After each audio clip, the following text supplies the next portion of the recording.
They thought they had 6 minutes to reposition their missile launchers after the American jets retreated into the darkness. 6 minutes to reset their defensive posture and prepare for the next wave. But those commanders staring at radar screens in underground bunkers had no idea they were already dead. They just hadn't stopped breathing yet. What happened in the Gulf of Oman at 2 in the morning wasn't just a military operation. It was a demonstration that the rules of warfare had fundamentally changed. And by the time Tehran realized what was happening, their entire defensive doctrine had already collapsed into rubble. To understand how $17 billion worth of integrated air defense systems got vaporized in under 4 hours, you need to go back to the moment everything went wrong for Iran. It started with something impossible. Radar screens displaying a full tactical picture of surrounding airspace suddenly flickered with interference patterns no operator had ever seen. Then everything went dark.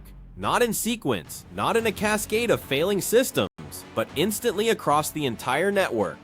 No explosion registered, no missile impact detected, no physical damage anywhere in the facility, just a sudden and total absence of capability. The United States had deployed a high-frequency microwave weapon from a stealth platform they never saw coming.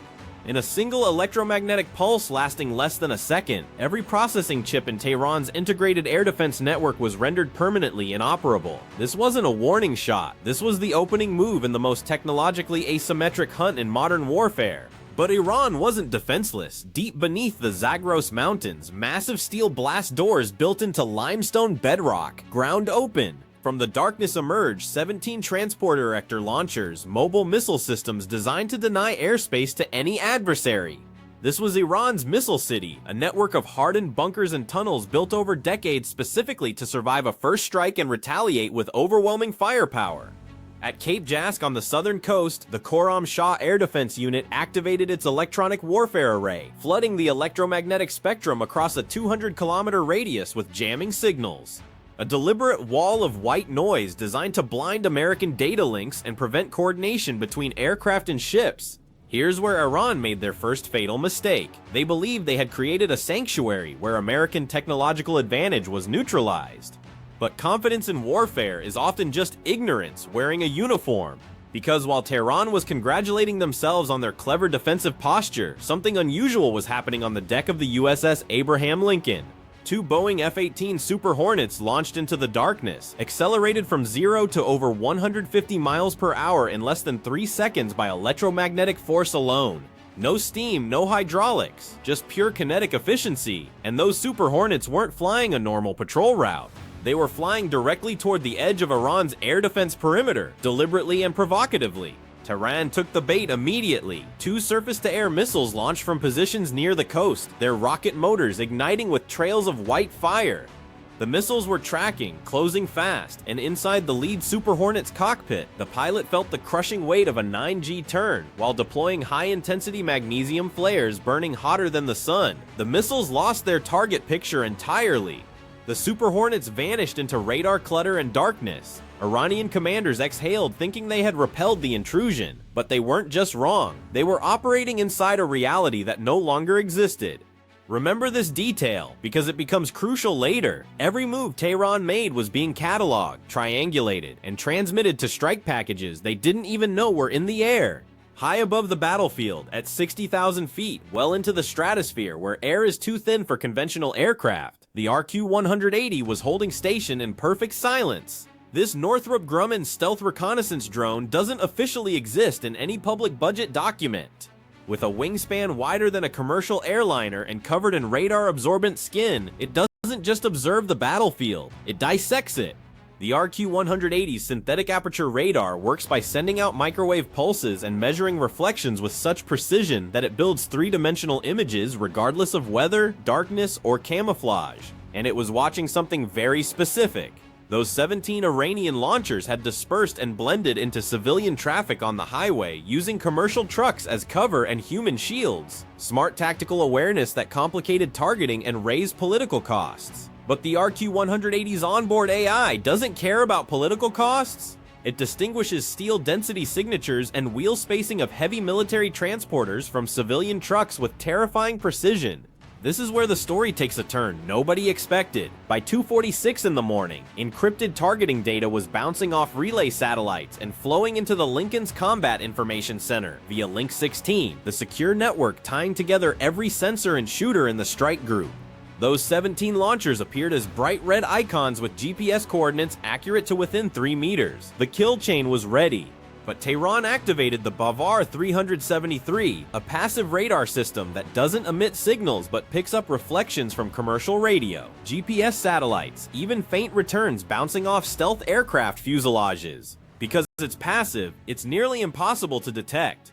Iranian crews executed disciplined shoot-and-scoot tactics, moving launchers every 20 minutes, never staying long enough to build thermal signatures. At 2:58 a.m., Cape Jask's jamming array flooded Link 16 frequencies with digital noise designed to choke data flow and corrupt target correlation. Within seconds, 70% of Iranian mobile launchers disappeared into electromagnetic fog. The all-seeing eye had been blinded, and US commanders stared at blank maps, realizing this hunt had become exponentially more dangerous. Now here's the part that should make you angry about how one-sided this really was. Under cover of that same electronic storm blinding overhead drones, 2 F-35C Lightning fighters descended into the dead zone, flying 15 meters above wave tops, low enough that Earth's curvature kept them below radar horizon. Operating in full electromagnetic silence, no active sensors, nothing giving away their position, they absorbed passive data beamed down from the RQ-180 in the stratosphere. Flying behind them were Kratos' XQ-58 of Valkyrie drones, loyal wingman aircraft controlled by AI and slave to the F-35's mission computer. Each Valkyrie was essentially a flying weapons bay carrying heavy munitions, so the F-35 didn't have to, keeping the manned fighter's radar cross-section minimal while the pilot coordinated the entire formation from a touchscreen interface. The Americans needed Iran's passive radar to speak, so the Valkyries released a swarm of decoy drones equipped with signal amplification systems that made them look like a formation of massive B-52 bombers inbound for strategic strike. Inside the underground command bunker at Cape Jask, the Iranian radar operator saw his screen light up with what appeared to be a full-scale bombing raid heading straight for the missile cities. Panic over road training. The site commander ordered the Bavar 373 to go active, switching from passive listening to active tracking to lock onto those phantom B-52s.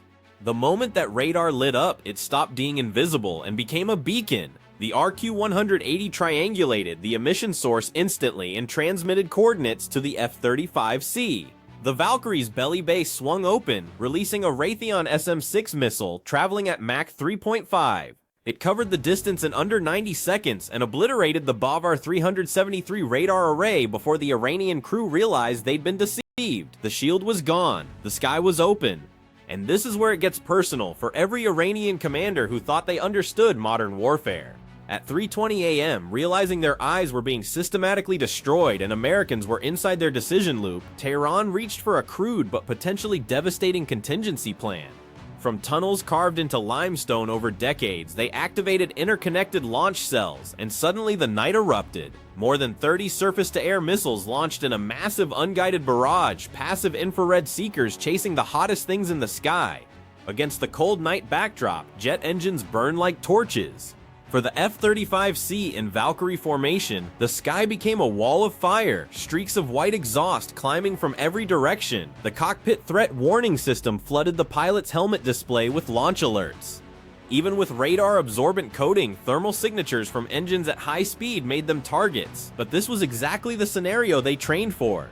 A Boeing EA-18G Growler entered the fight, not trying to hide but dominate, creating a localized electromagnetic dead zone, crushing Iran's remaining communication links and preventing coordination between missile sites and command bunkers. The F-35C pilots executed bone-crushing 9G defensive turns, deploying decoy flares burning with thermal intensity far greater than their engines. Infrared seekers lost lock, chasing flares instead. Thanks to distributed aperture systems giving pilots 360-degree vision projected onto helmet visors, they could see through the aircraft itself, watching missiles approach from below and behind, weaving through the barrage with precision that looked like choreography. Tehran's trap had sprung, but the prey turned it into a demonstration of evasion. Because here's what this all means going forward, and why this night changed everything about military doctrine worldwide. As SAM batteries went silent with empty magazines and disoriented crews, the RQ-180 recalibrated its synthetic aperture radar and updated the target map.